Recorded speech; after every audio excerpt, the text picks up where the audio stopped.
اعوذ باللہ من الشیطان الرجیم بسم اللہ الرحمن الرحیم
الحمدللہ رب العالمین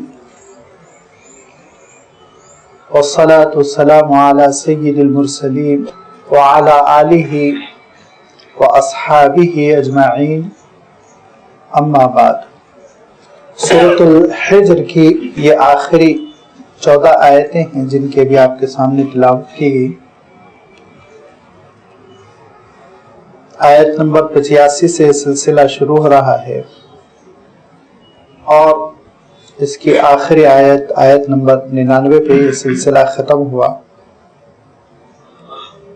ان آیتوں میں اللہ تعالیٰ نے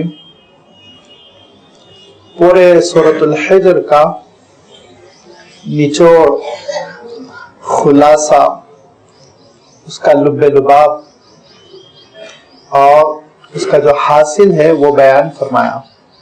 سورۃ الحجر میں اللہ تعالیٰ نے آغاز کلام جو فرمایا تھا تو اپنی نشانیوں کا تذکرہ فرمایا تھا، بلا وجہ کے معجزات کا مطالبہ کرنے والے خاص طور پہ مشرکین قریش سے خطاب فرمایا۔ یہ ارشاد فرمایا کہ ساری کائنات میں اللہ تعالیٰ کی نشانیاں بکھری ہوئی ہیں، ہر چیز ایک معجزہ ہے، اس پہ غور کرو۔ باقی جن کے نگاہوں پہ مہر لگی ہوئی ہے، جو نشے میں دھت ہے، وہ اللہ تعالیٰ کی نشانیوں سے نہ استفادہ کرتے ہیں، نہ ان پر غور کرتے ہیں۔ انسان کو ایک مقصد کے ساتھ اللہ تعالیٰ نے اس پوری کائنات میں پیدا کیا، اور آغاز انسان کی تخلیق کا اس طور پر ہوا کہ اللہ تعالیٰ نے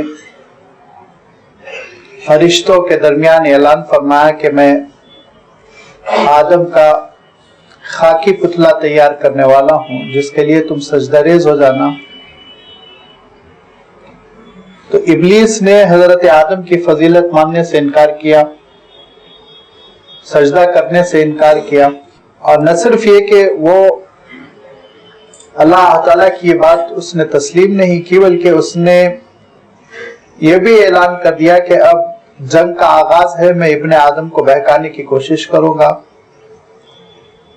اللہ تعالیٰ نے اس کو مہلت دی، اور پھر حضرت آدم علیہ السلام اس دنیا میں تشریف لائے۔ ایک خاص امتحان کی وجہ سے ایک درخت کو چکنے سے منع کیا گیا تھا، لیکن ابلیس نے، جس کا اللہ تعالیٰ نے سورۃ الاعراف میں تذکرہ فرمایا کہ بہت ہی قسمیں کھا کھا کے یقین دلایا کہ آپ اس درخت کو چکھیں گے تو ہمیشہ جنت میں رہنے والے ہوں گے، اور اس درخت کو چکنا تھا، اس کے پھل کو کھانا تھا، کہ اللہ تعالیٰ کا حکم ہوا کہ اب آپ دنیا تشریف لے جائیں۔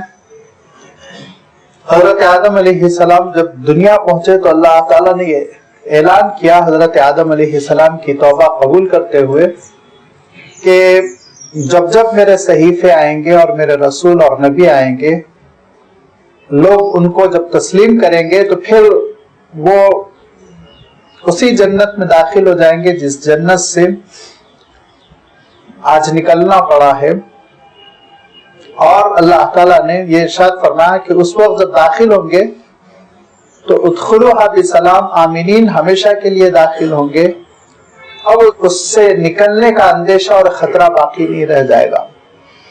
اور جب جب انسان نبیوں اور رسولوں کی مخالفت کرے گا تو اپنے مقصد حیات کو کھو دے گا، اور وہ ابلیس کا چیلا بن کر جب زندگی بسر کرے گا تو اس کو اطلاع دے دی جائے ان عذابی هو العذاب العلیم، کہ میرا عذاب دردناک ہے، میری سزا سخت ہے۔ اس کے بعد اللہ تعالیٰ ارشاد فرماتا ہے کہ اللہ تعالیٰ کی پکڑ کے گرفتار قوم لوط ہوئی، کیسے وہ تباہ کیے گئے کہ اٹھا کر پھینک دیے گئے، الٹ دیے گئے، پتھروں کی بارش ہوئی اور وہ ختم ہو گئے۔ پھر اس کے بعد اللہ تعالیٰ نے اشارہ فرمایا کہ اصحاب الحجر بھی اللہ تعالیٰ کے عذاب کے شکار ہوئے۔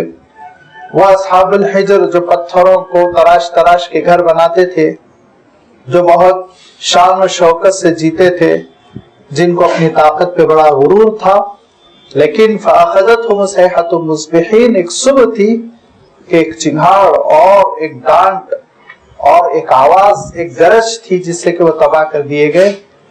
زبردست زلزلہ آیا اور ان کے دلوں کو، ان کے مکانات کو، ان کی بستی کو ہلا کر رکھ دیا۔ اللہ تعالیٰ نے اصحاب الایکہ یعنی جنگل والوں کا تذکرہ فرمایا، جس سے مراد حضرت شعیب علیہ السلام کی قوم ہے، کہ شاہراہ پر ان کی بستی تھی، تمدن والا ان کا شہر تھا، لیکن وہ اللہ تعالیٰ کی جو صراط مستقیم ہے، اللہ تعالیٰ کا جو دیا ہوا دین تھا، اس سے ہٹ گئے، نبیوں کے اسوے کو چھوڑا، حضرت شعیب علیہ السلام کی مخالفت کی، لہذا اللہ تعالیٰ نے ان کو ایک عذاب کا گرفتار کیا اور ان پر پتھروں کی بارش ہوئی، آگ کی بارش ہوئی، اور اس کے بعد سے وہ ختم ہو گئے۔ تو ارشاد فرمایا کہ دیکھو میرا عذاب بہت ہی دردناک ہے، میری سزا بڑی خطرناک ہے، میری پکڑ بڑی مضبوط ہے۔ مقصد حیات کو اگر چھوڑو گے، زندگی کا جو اصل مقصد ہے جس کے لیے تم کو پیدا کیا گیا، اگر وہ چھوڑ دو گے تو پھر تم اللہ تعالیٰ کی نگاہوں سے گر جاؤ گے، تمہاری کوئی اہمیت نہیں رہ جائے گی۔ اور ارشاد فرمایا کہ پھر تو بھوسے کی سی حیثیت ہو جاتی ہے جس کو ایک جگہ جمع کر کے جلا دیا جاتا ہے۔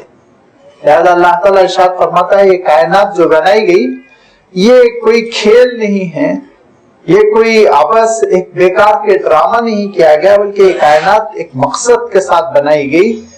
یہ ہے اصل بات جو اللہ تعالیٰ سورۃ الحجر میں بیان فرما رہا ہے، وَمَا خَلَقْنَا السَّمَاوَاتِ وَالْأَرْضَ وَمَا بَيْنَهُمَا إِلَّا بِالْحَقِّ، ہم نے نہیں پیدا کیا آسمانوں کو اور نہ زمین کو اور نہ ہی ان دونوں کے درمیان جو چیزیں ہیں ان کو، مگر یہ الا بالحق، ایک حقیقت کے ساتھ پیدا کیا ہے۔ یہ عبث بیکار بلا وجہ نہیں پیدا کی گئی، یہ ساری چیزیں یہ تماشا نہیں ہے جو ہو رہا ہے، بلکہ ایک مقصد کے ساتھ اس کائنات کو پیدا کیا گیا ہے۔ اور اللہ تعالیٰ نے اس مقصد کی وضاحت دوسرے مقامات پر بہت ہی دو ٹوک الفاظ میں بیان فرمائی، اور کہیں اللہ تعالیٰ ارشاد فرماتا ہے فَحَسِبْتُمْ أَنَّمَا خَلَقْنَاكُمْ عَبَثًا، حضرت انسان کو بھی غلط فہمی نہیں پیدا ہونی چاہیے کہ ان کو بیکار پیدا کر دیا گیا، نہیں، فَتَعَالَ اللَّهُ، اللہ تعالیٰ کی ذات بیکار کاموں سے بہت بلند و برتر ہے، نعوذ باللہ، وہ کیوں کوئی بیکار کام کرے گا؟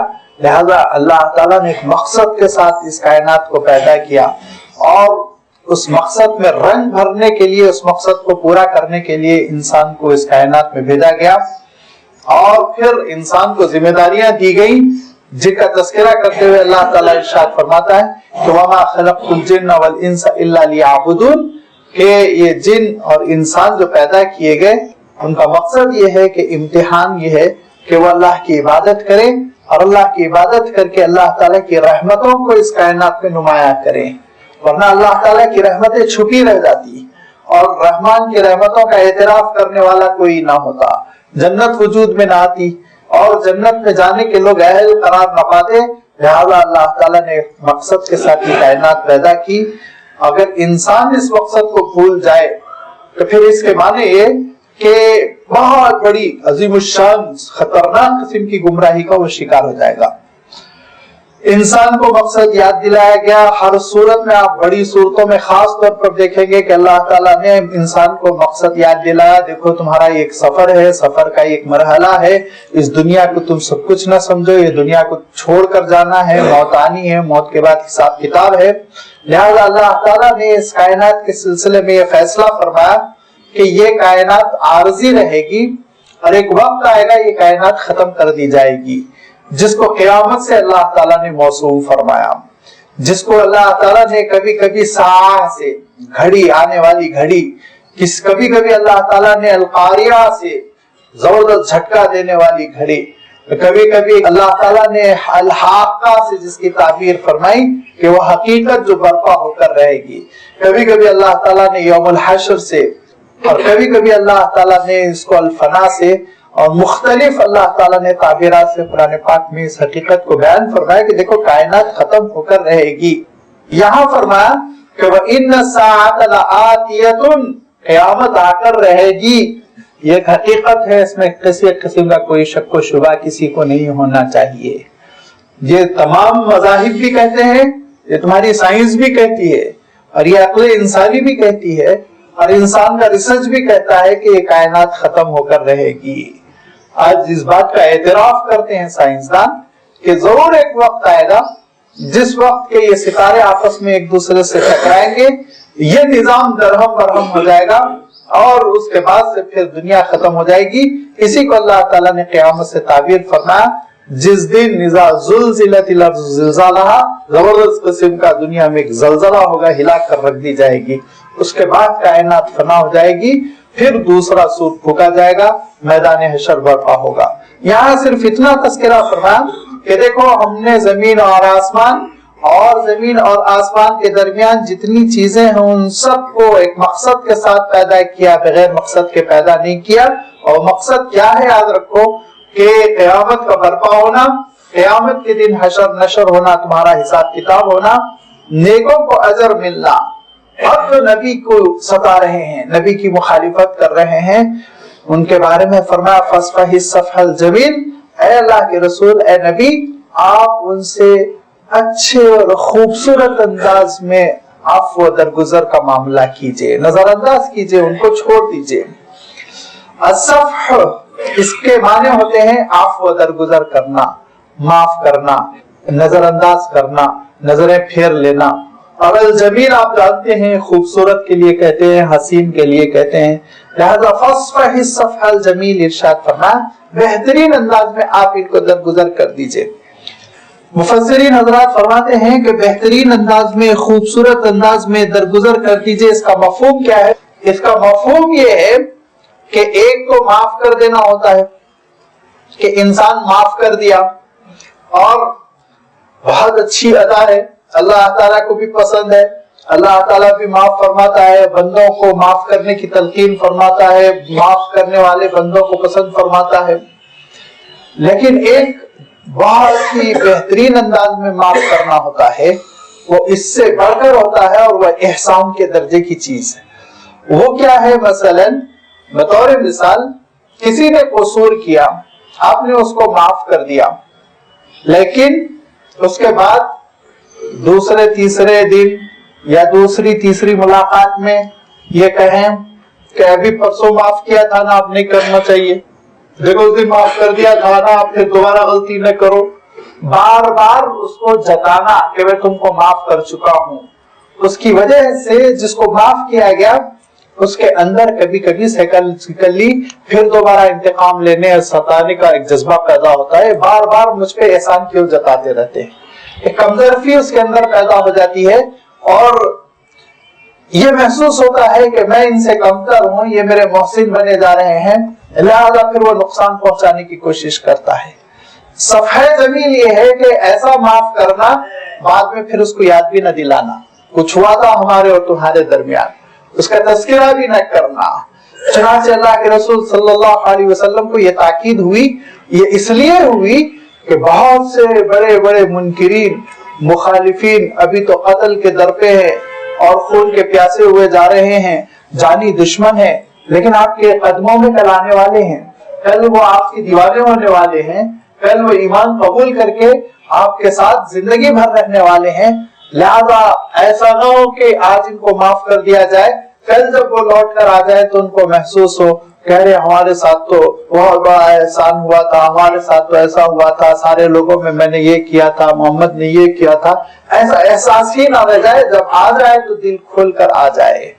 لہذا اللہ کے رسول صلی اللہ علیہ وسلم کو تاکید ہوئی، اور اللہ کے رسول صلی اللہ علیہ وسلم نے کبھی کسی سے پھر یہ تذکرہ نہیں کیا کہ تم نے فلاں موقع پہ تم مجھ سے بدتمیزی کی تھی، لیکن آپ اتنے بڑے چہیتے بنے جا رہے ہو، جان نثار ہوئے جا رہے ہو. کبھی اللہ کے رسول صلی اللہ علیہ وسلم نے تاریخ میں پچھلے واقعے کا کبھی تذکرہ نہیں فرمایا، سوائے ایک مقام پر جبکہ آپ صلی اللہ علیہ وسلم آبدیدہ ہو گئے، اور آبدیدہ ہو کر آپ صلی اللہ علیہ وسلم نے نفسی اور شخصی طور پر کسی چیز کا تذکرہ نہیں فرمایا، بلکہ ایک صدمے کا تذکرہ فرمایا، اور وہ حضرت حبشی کے اسلام قبول کرنے پر.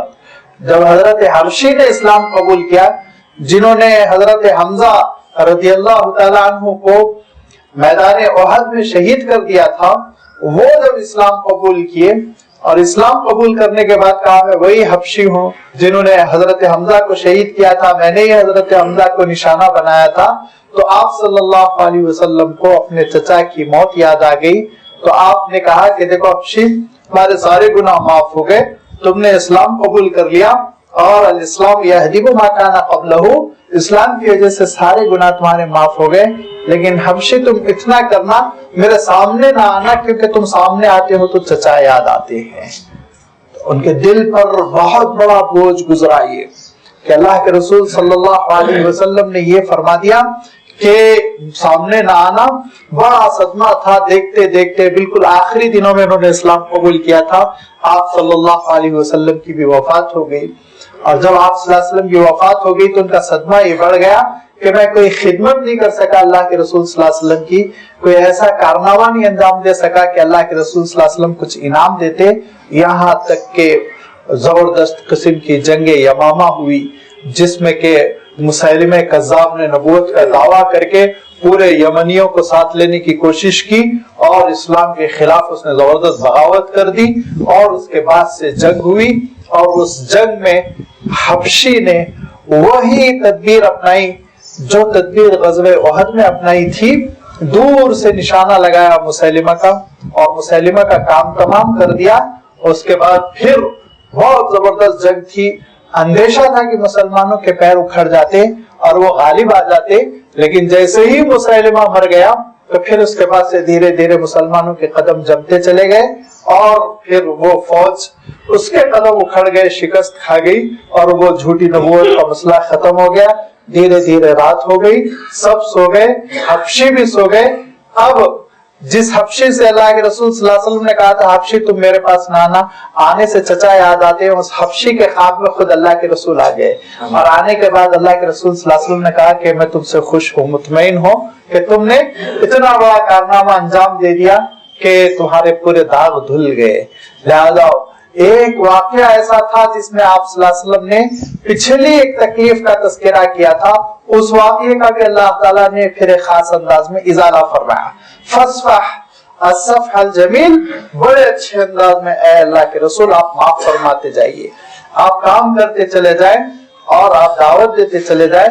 یہ معجزات کا مطالبہ کرنے والے، یہ مخالفت کرنے والے، آپ کو ستانے والے، آپ کی راہوں میں کانٹے بچھانے والے، آپ پر پتھر برسانے والے، یہ ایک دن آئے گا توبہ کریں گے، آپ کی خدمت میں حاضر ہوں گے، اور اس کے بعد سے پھر لازمی بات ہے آپ کی امت کے افراد بنیں گے تو آپ کی محبتوں اور عنایتوں کی ضرورت ہوگی. پروردگار جانتا ہے، اللہ تعالیٰ پیدا کرنے والا وہ دلوں کے بھید کو جانتا ہے، کس کو اسلام پر آ جانا ہے اور کس کو اسلام کی دشمنی پہ مرنا ہے. ان ربک هو الخلاق العلیم، بے شک پروردگار ہی خالق ہے، وہ ہے علیم، جاننے والا. بڑی تسلی ہے اس میں. اللہ تعالیٰ جب جاننے والا ہے تو لازمی بات ہے اللہ تعالیٰ سزا دے لے گا. آپ کیوں سزا دیں گے؟ یہی غلطی ہم لوگوں سے ہوتی ہے. ہم لوگ جو ہے طے کر لیتے ہیں کہ ان صاحب نے غلطی کی اور وہ صاحب سچ مچ غلطی کر رہے ہیں، مانتے ہوئے کہ وہ صاحب غلطی کر رہے ہیں. لیکن یہ دوسرا جو آگے 50% ہمارا سوچنا ہوتا ہے، یہ 50% تو صحیح ہے کہ انہوں نے غلطی کی، میں نے اپنی آنکھوں سے دیکھا کہ یہ فلاں غلطی میں ملوث ہے. لیکن اس کے بعد آگے 50% ہم یہ فیصلہ کر لیتے ہیں کہ سزا بھی مجھے دینی چاہیے. یہ غلط ہے. سزا آپ کو نہیں دینی چاہیے. آپ تو معاف کر دیں، انجام ہو جائیں. سزا دینے والا اللہ تعالیٰ ہے. آپ سمجھائیے، آپ روکیے، آپ ٹوکیے، لیکن محض آرائی مت کیجیے. انتقام لینے کے جذبے میں اور سزا دینے کے جذبے میں بلا وجہ کام کو ختم اور خراب نہ کر دیجیے. اسی لیے لڑائیاں ہوتی ہیں اور اسی لیے پھر انتشار پیدا ہوتا ہے، اختلافات پھیلتے چلے جاتے ہیں کہ نیک لوگ وہ اپنی معصوم طبیعت کی وجہ سے یہ سمجھ لیتے ہیں کہ مجھے فیصلہ کر کے چھوڑنا ہے، ان کو سزا دے کے چھوڑنی ہے، ان کو نکالنا ہے اس تنظیم سے، ان کو نکالنا ہے اس جماعت سے. لہذا آپ ان کے خلاف پروپیگنڈا، محض آرائی اور سزا دینے کے لیے پوری کوشش. معلوم یہ ہوا کہ ان کی مخالفت میں بھی وہی ساری چیزیں شروع ہو گئیں. اور مجرم تو بہت ہوشیار ہوتا ہے، وہ جب کسی معصوم کے خلاف تحریک چلاتا ہے تو کردار کشی کر دیتا ہے اور ان کو ایسا پریشان کر دیتا ہے کہ نہ یہ رہ سکے نہ وہ رہ سکے، پورا کا پورا کام ختم ہو جاتا ہے. نہیں، ان ربک هو الخلاق العلیم. ٹوکنا آپ کا کام ہے منکر پر، سمجھانا آپ کا کام ہے، سزا دینا ہمارا کام نہیں ہے. سزا تو اسلامی مملکت دے گی، سزا تو جج دے گا، سزا تو اللہ تعالیٰ دے گا. لہذا یہ ارشاد فرمایا فاصفح الصفح الجمیل، آپ بہترین انداز میں درگزر فرمائیں اور چھوڑ دیجیے. پروردگار واقف ہے، وہ دیکھ رہا ہے، وہ پیدا کرنے والا ہے.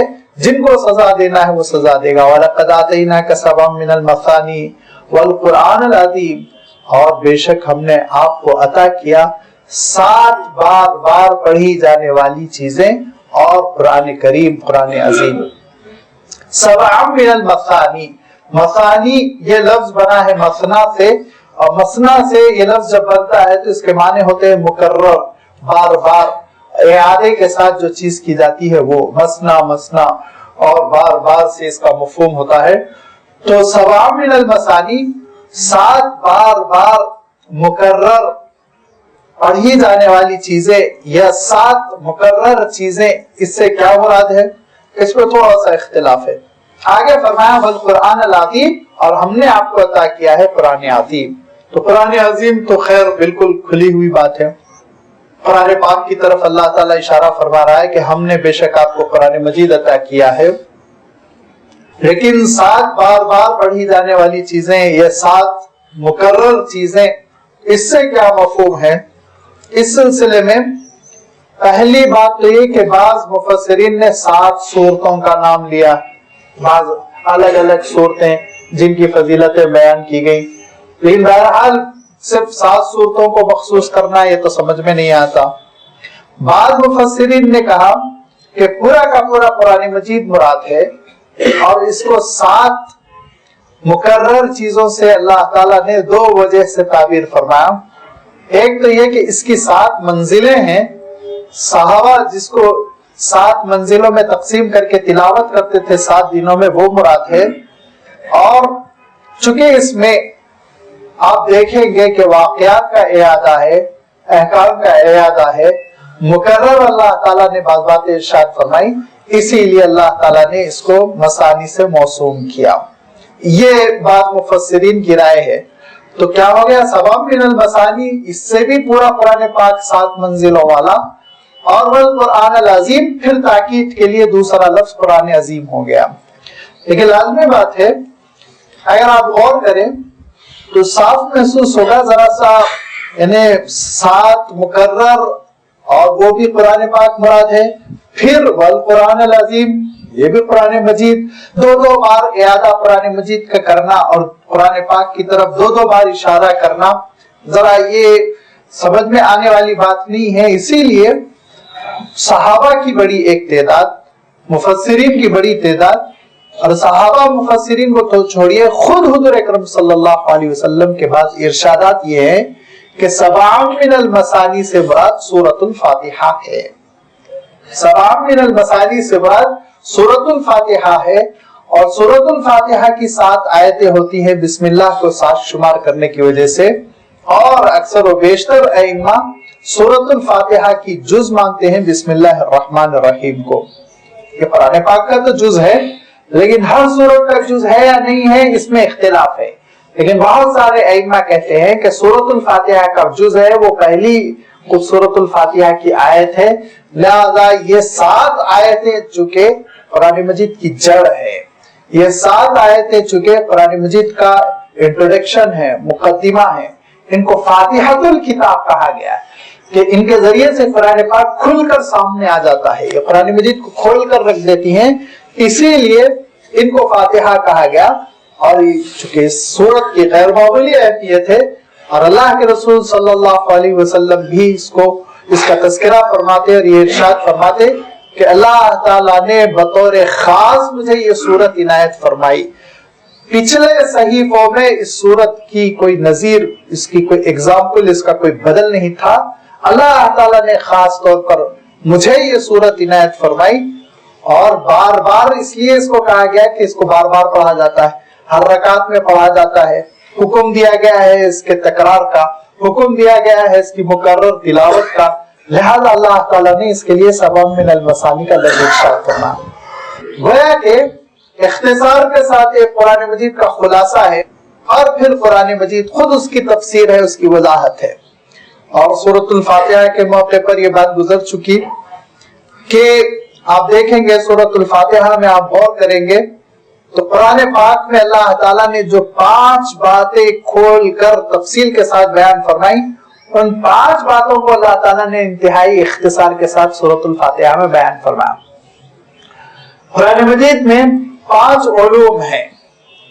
سب سے پہلا علم ہے وہ اللہ تعالیٰ کی صفات کا تذکرہ۔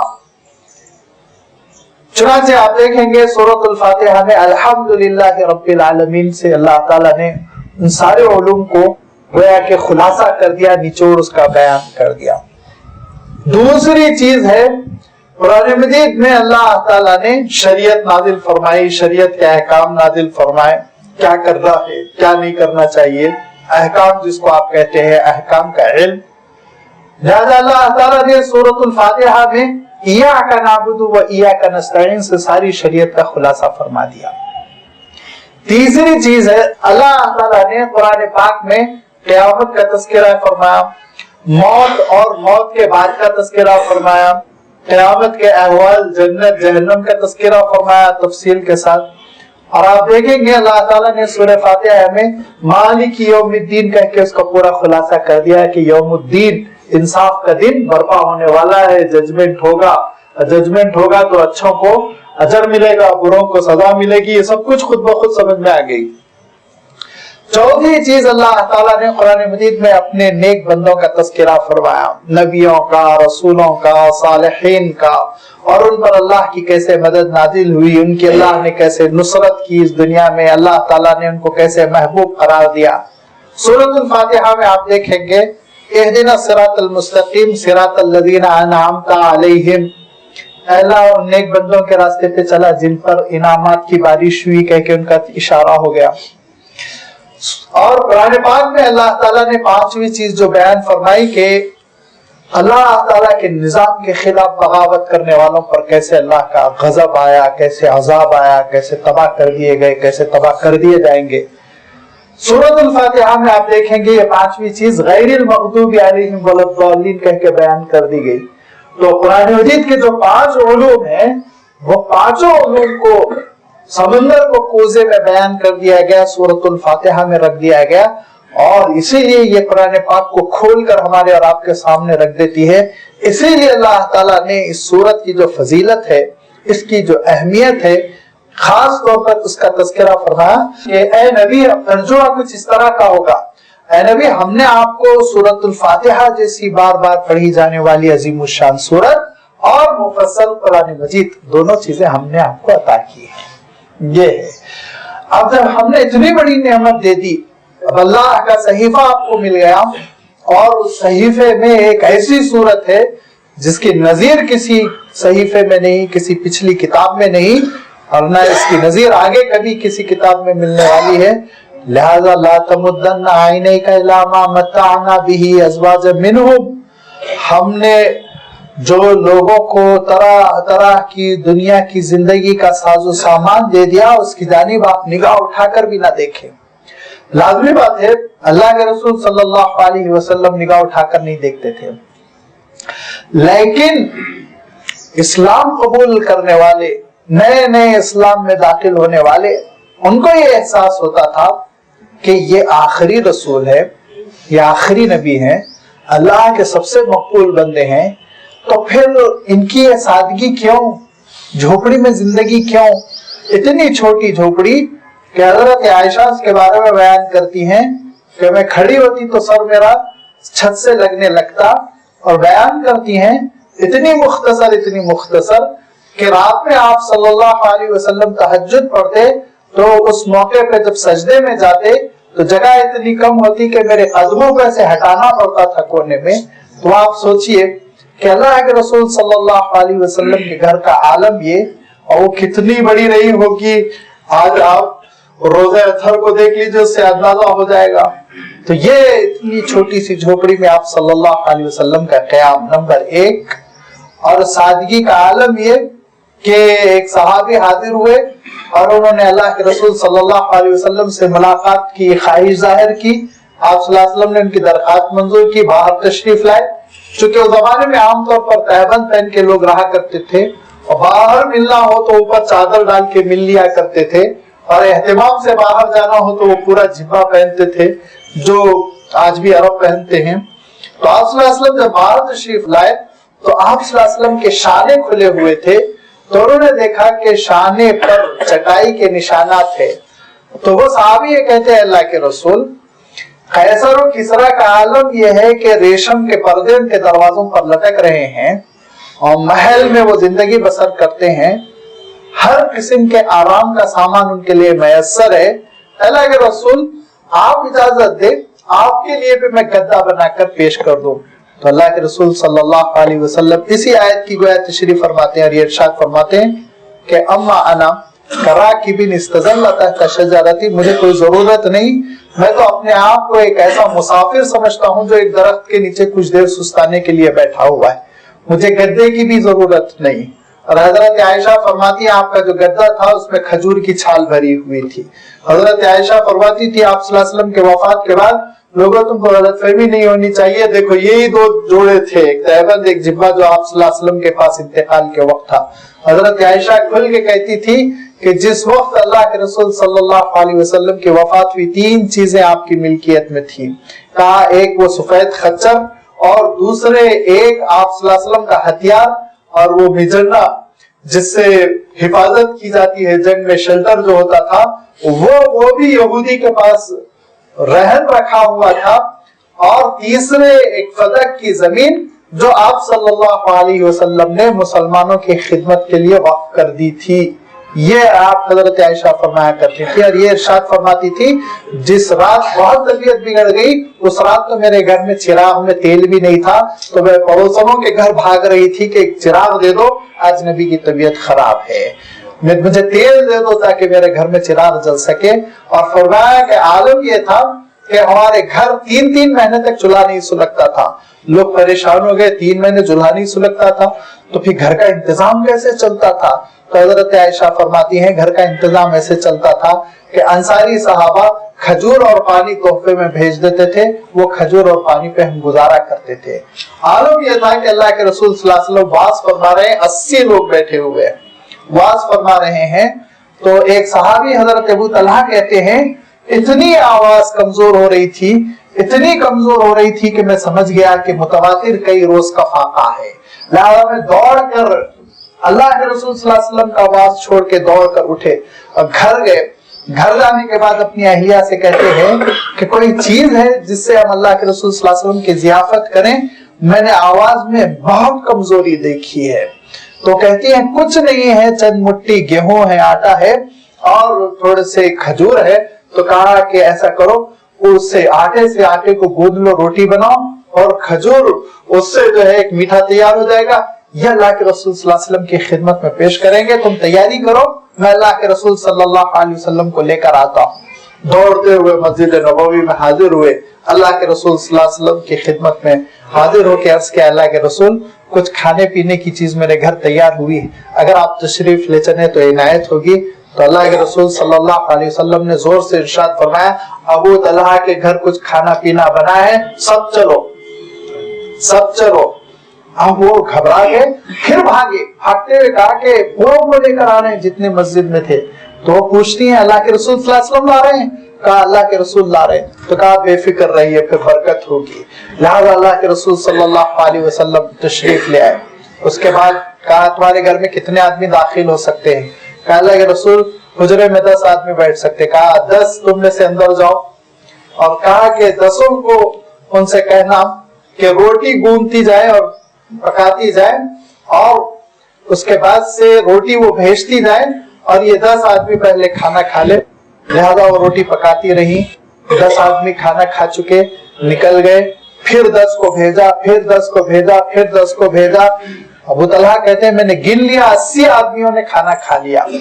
اس کے بعد جب پورے ختم ہو گئے تو اللہ کے رسول صلی اللہ علیہ وسلم نے کہا اب میں کھاؤں گا۔ اور جب اللہ کے رسول صلی اللہ علیہ وسلم کھانے کے لیے تشریف فرما ہوئے تو ابو طلحہ کہتے ہیں کہ میں نے دیکھا آپ صلی اللہ علیہ وسلم اپنی قمیض اٹھا کر پیٹ پہ بندھا ہوا کپڑا کھولتے ہیں کہ بھوک کی وجہ سے آپ نے اپنے پیٹ پہ کپڑا باندھ رکھا تھا۔ وہ پہلے پٹی کھولتے ہیں آپ صلی اللہ علیہ وسلم، پھر اس کے بعد کھانا تناول فرماتے ہیں۔ یہ اللہ کے رسول صلی اللہ علیہ وسلم کا عالم کہ دنیا میں بڑی بڑی اس زمانے کی مملکتیں، آج کی بات نہیں کر رہا ہوں، یہ عالم تھا کہ اتنے بڑے سونے کے تاج تھے کہ تاج پہننا اور سر پر سونے کے تاج کا وزن اٹھانا مشکل تھا۔ جیسے پنکھا لٹک رہا ہے ایسے ہی تاج کو لٹکا رکھا تھا، اور اس تاج میں سے سر ڈال کے وہ بیٹھ جایا کرتا تھا۔ اور آپ کسرا کے کنگن جانتے ہیں کہ انتہائی قیمتی کنگن تھے، اور یہ تاج اور یہ کسرا کے کنگن، یہ ان کا عالم یہ ہوا کہ یہ صحابہ کے پیروں میں پڑے ہوئے ملے اور ان کو اٹھا کر بیت المال میں جمع کیا گیا۔ لیکن اللہ کے رسول صلی اللہ علیہ وسلم نے اپنی زندگی کے معیار کو تبدیل نہیں کیا۔ آج سب سے بڑی جو مصیبت ہو گئی ہے، جو کسی حد تک پچھلے زمانے میں بہرحال نہیں تھی، پچھلی نسل اس سے کسی حد تک بہرحال پاک تھی، لیکن اب یہ مسئلہ یہ ہو گیا ہے، معیار زندگی کو ہم تبدیل کرنے کے لیے اسٹینڈرڈ سے اسٹینڈرڈ تر، کیا لفظ بولوں میں، لگژری سے سپر لگژری بنانے کے لیے اور سپر سے سپر لگژری بنانے کے لیے آج ہم جو کوشش میں لگ گئے، اس کی وجہ سے عبادتیں چلی گئی، اس کی وجہ سے محبتیں ختم ہو گئیں، اس کی وجہ سے الفتیں ختم ہو گئیں۔ صبح سے شام تک نوکری کرو، کہاں سے کما کے لاؤ، بس لاؤ، ہر دن فرنیچر چینج کرنا ہے، ہر دن گھر کا منظر چینج کرنا ہے۔ لیکن آپ ذرا اللہ کے رسول صلی اللہ علیہ وسلم کے اسوہ حسنہ کو دیکھیے، جو پہلا دن تھا مدینہ منورہ کا وہی آخری دن تھا اللہ کے رسول صلی اللہ علیہ وسلم کا، ایک ہی معیار۔ ورنہ عالم یہ تھا کہ سونے کے ڈلے چلے آئے مسجد نبوی میں اور منو چاندی چلی آئی، لیکن اللہ کے رسول صلی اللہ علیہ وسلم نے اپنے معیار کو بدلنے اور زندگی کے کمپٹیشن میں داخل ہونے کی کوشش نہیں کی، وہی زندگی کا معیار، یکساں معیار برقرار رکھا، جس کی وجہ سے اللہ کے رسول صلی اللہ علیہ وسلم اور جس کی وجہ سے صحابہ اس پوری دنیا کو تبدیل کرنے میں کامیاب ہو گئے۔ اللہ کے رسول صلی اللہ علیہ وسلم نے 23 سال اور پھر اس کے بعد سے مزید 30 سال صحابہ کی خلافت چلتی رہی، اس میں پوری دنیا تبدیل ہو گئی۔ وہ یہ کہ لا تمدن عینیک الی ما متعنا به ازواجا منهم، اللہ کے رسول صلی اللہ علیہ وسلم چھوڑی دیکھتے تھے قیصر کی جانب، کسرا کی جانب، لالچ کی نگاہوں سے، نعوذ باللہ، بلکہ اللہ کے رسول صلی اللہ علیہ وسلم کے ذریعے سے امت کو پیغام دیا جا رہا ہے، ارے تمہارے پاس قرآن مجید ہے، اور قرآن مجید چھوڑ دو تمہارے پاس سورۃ الفاتحہ ہے ہر مسلمان کے سینے میں محفوظ۔ اتنی بڑی نعمت کے بعد دنیا کی دوڑ میں تم ایسے نہ لگ جاؤ جیسے دنیا دار لگے ہوئے ہیں، بے ایمان لگے ہوئے ہیں، ایمان سے محروم کافر لگے ہوئے، تم کسی اور مقصد کے ساتھ پیدا کیے گئے، خیر امت ہو، اپنے مقصد کو سمجھو۔ ولا تحزن علیہم، دنیا پہ جو گرے جا رہے ہیں اور جن کو توفیق نہیں ہو رہی کہ اللہ کو یاد کریں ان پر آپ غمزدہ بھی نہ ہو. وَخْفِضْ جَنَاحَكَ لِلْمُؤْمِنِينَ, ایمان والوں کے لیے اپنے بازوؤں کو آپ نرم کر دیں اور ایمان والوں کو لے کر آپ اعلان کریں وَقُلْ إِنِّي أَنَا النَّذِيرُ الْمُبِينُ, کہ بے شک میں کھلا آگاہ کرنے والا ہوں, اسلام سے تم کو واقف کرنے والا ہوں اور یہ قرآن پاک پیش کرنے والا ہوں, یہ اللہ تعالیٰ کی جانب بلانے والا ہوں. نذیر, محبت کے ساتھ آگاہ کرنے والا, جو بتا دینے والا برا انجام کیا ہے. مبین, کھل کر بات کرنے والا, کلیئر, ایسا نہیں اشاروں میں وضاحت کے ساتھ بتا دیا گیا کیا حرام ہے کیا حلال ہے, کیا سزا کو عذاب کو دعوت دیتا ہے, کیا جنت کا مستحق بناتا ہے.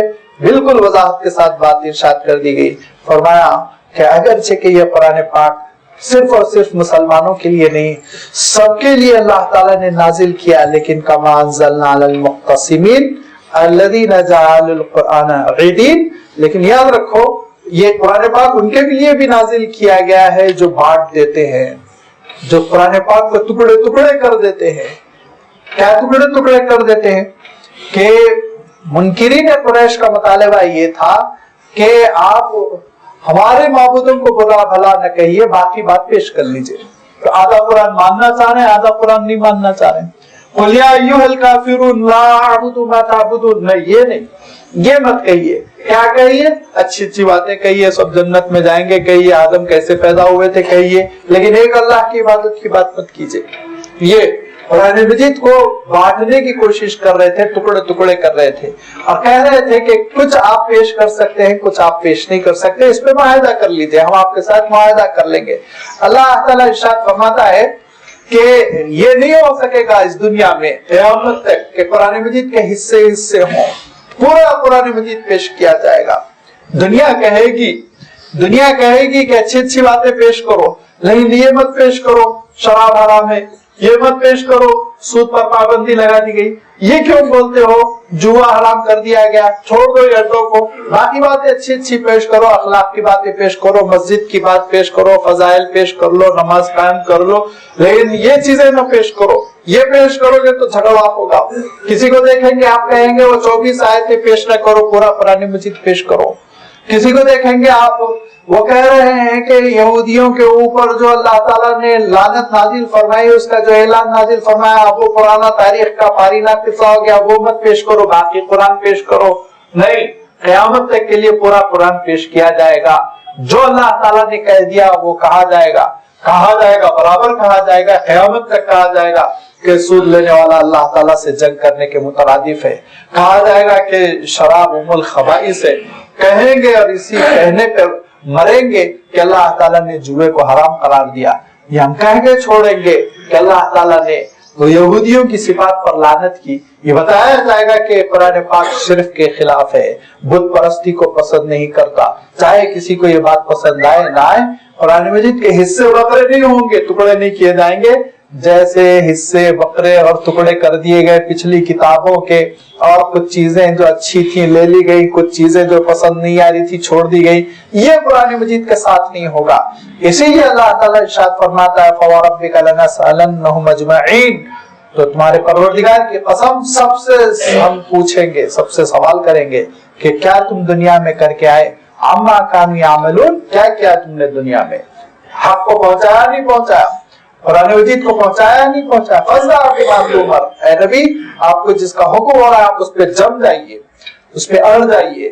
جو اللہ تعالیٰ کی جانب سے حکم تبلیغ ہے اور جو اللہ تعالیٰ کی جانب سے حکم عبادت ہے آپ اس پہ لگ جائیے. وَعَارِضَ الْمُشْرِكِينَ إِنَّا كَفَيْنَاكَ الْمُسْتَهْزِئِينَ, ان مشرکوں سے آپ پہلو تہی کیجئے, ہم کافی ہیں انتقام لینے کے لیے. مذاق اڑا رہے ہیں, اب سمجھ نہیں رہے نبی کس کو کہتے ہیں, رسول کس کو کہتے ہیں.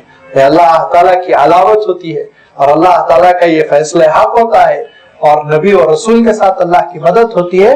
لیکن ان کا عالم یہ ہے کہ مذاق اڑا رہے ہیں. الذین یجعلون مع اللہ الہا آخر فسوف یعلمون, یہ اللہ کے ساتھ اور بھی معبود تجویز کرتے ہیں. عنقریب ان کو معلوم ہو جائے گا کیا حشر ہونے والا ہے, کیا حشر ہونے والا ہے. اس کے لیے 20-22 سال بڑی مدت نہیں ہوتی, اس میں ان کو معلوم ہو جائے گا یہ کتنے پانی میں ہیں.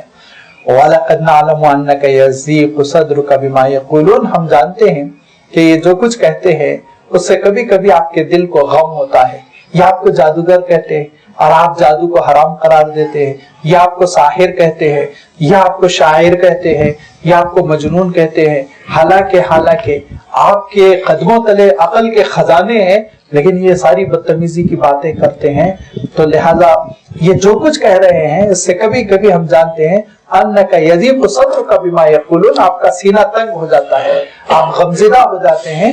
تو غمزدہ ہونے کی ضرورت نہیں ہے، چھوڑیے، بلکہ فسبح بحمد ربک، اپنے پروردگار کی حمد و ستائش کیجئے، اس کی تعریف کیجئے، وکن من الساجدین، سجدہ کرنے والوں میں ہو جائیے۔ یہ ہے پازیٹیو انداز جینے کا کہ انسان اپنے مقصد کو تھامے رہے۔ مخالفین مخالفت کرتے ہوئے وہ کامیاب ہو جاتے ہیں اس وقت جب انسان کو اس کے مقصد سے ہٹا دیتے ہیں۔ یہ ذہین سے ذہین لوگوں کے ساتھ یہ ہوا کہ ان کو ان کے مقصد سے مخالفین نے ہٹا دیا، بیچارے تحریک شروع کیے تھے کسی چیز کے سلسلے میں اور تحریک ختم ہو گئی کسی اور چیز کے سلسلے میں۔ شروع تو کیے تھے کرپشن کے خلاف اور تحریک ختم ہو گئی خود کرپشن کے ساتھ۔ یہ ایسے بہت سے تماشے دنیا میں ہوتے رہتے ہیں، لیکن انبیاء علیہ الصلوۃ والتسلیم جس دن پہلی بات پیش کرتے ہیں، پہلے دن جو بات پیش کرتے ہیں، آخری دن تک اسی بات پہ وہ جمے رہتے ہیں، مخالفین ان کو ہٹا نہیں سکتے۔ لہذا یہ نبیوں کے اسوے کو اپنانے کی ضرورت ہے کہ بھلی بات جو ہم حاصل کر لیں اس پر ہم ثابت قدم رہیں۔ لہذا فرمایا فسبح بحمد ربک، اللہ کی تسبیح ہو، اس کی توحید کے ترانے ہوں، اس کی حمد و ستائش ہو، اس کی عبادت ہو، اس کے دربار میں سجدے ہو، اس سے آپ لو لگائے، وَاعْبُدْ رَبَّكَ، اور اپنے رب کی آپ عبادت کرتے رہے، حَتَّى يَأْتِيَكَ الْيَقِينُ، یہاں تک کہ یقینی کیفیت یعنی موت نہ آ جائے۔ مرنے تک بس اللہ کی عبادت کرنا ہے، کیونکہ اسی عبادت میں کامیابی ہے اور اسی عبادت پر انسان کو اجر ملنے والا ہے۔ باقی دنیا میں روٹی ملے نہ ملے، دنیا میں عہدہ ملے نہ ملے، دنیا میں کامیابی ملے نہ ملے، یہ تو ساری عارضی چیزیں ہیں۔ اللہ کی مشیت ہوگی اللہ تعالیٰ عنایت فرمائے گا، اللہ کی مشیت ہوگی نہیں ملے گا، چاہے کتنی انسان سر توڑ کر کوشش کر لے۔ اب جن کے اندر یہ ایمان، یہ عقیدہ اور یہ یقین نہیں ہوتا، وہ دنیا کی چیزیں جب نہیں ملتی، عہدہ نہیں ملتا، دولت نہیں ملتی، بڑے مایوس ہوتے ہیں۔ اتنے مایوس کبھی کبھی خودکشی کر لیتے ہیں، اتنے مایوس کبھی کبھی چور بن جاتے ہیں، اتنے مایوس کبھی کبھی وہ اسکینڈلز کرتے ہیں، ڈکیتی کرتے ہیں۔ لیکن جن کو یقین ہے کہ پروردگار سے ملنا ہے، اس سے اجر لینا ہے، انعام تو وہاں ملنا ہے، تو پھر ان کے لیے جھوپڑی میں عبادت کے ساتھ زندگی بسر کر لینے میں کوئی پریشانی کی بات نہیں ہوتی۔ وَاعْبُدْ رَبَّكَ، اے نبی آپ عبادت کرتے رہے اپنے پروردگار کی، حَتَّى يَأْتِيَكَ الْيَقِينُ، یہاں تک کہ یقینی کیفیت یعنی موت اللہ کے رسول صلی اللہ علیہ وسلم ارشاد فرماتے تھے کہ موت ہی یقین کا نام ہے۔ موت کے بعد کیوں یقین کہہ رہے ہیں اللہ تعالیٰ؟ اس لیے کہ علم الیقین آخرت پر حاصل ہو جاتا ہے، علم الیقین حاصل ہو جاتا ہے آخرت پر۔ موت کے بعد بندہ سمجھ لیتا ہے ہاں آخرت تو بالکل حق تھی۔ اب تک تو نبیوں کی بات پر اور صحیفوں کی بات پر ایمان بھی غیب رکھتے تھے، اب تو یقینی کیفیت ہے، تو ہم دیکھ رہے ہیں فرشتوں کو، اب تو دیکھ رہے ہیں قبر کی پہلی منزل کو، عالم برزخ کو، تو لازمی بات ہے آخری منزل بھی ہوگی۔ اسی لیے یقین کو اس سے موسوم کیا اور فرمایا کہ موت آنے تک اللہ تعالیٰ کی عبادت ہو، مرنے تک اللہ کی عبادت ہو۔ ہر چیز ختم ہو سکتی ہے اور ہر چیز سے انسان کو چھٹی دی جا سکتی ہے، رخصت دی جا سکتی ہے، لیکن عبادت ہے اللہ تعالیٰ کی کہ جب تک انسان کے اندر عبادت کی صلاحیت، ہوش، عقل ہے، وہ کرنے کا اس کو حکم ہے۔ جب غلبہ ہو جائے موت کا، موت کے علامات کا، تو پھر وہ معذور ہے۔ اس کے بعد اللہ تعالیٰ نے سورۃ النحل میں یہ فرمایا کہ اللہ کا فیصلہ آ گیا۔ جس فیصلے کے سلسلے میں لوگ چیلنج کر رہے تھے، وہ فیصلہ کیسے آیا اور اللہ تعالیٰ نے کیا انسانوں کے سلسلے میں طے کیا ہے، کیا کس مقصد کے ساتھ اللہ تعالیٰ نے پیدا کیا، انشاءاللہ یہ ساری تفصیل سورۃ النحل میں آئے گی۔ وآخر دعوانا ان الحمد للہ رب العالمین۔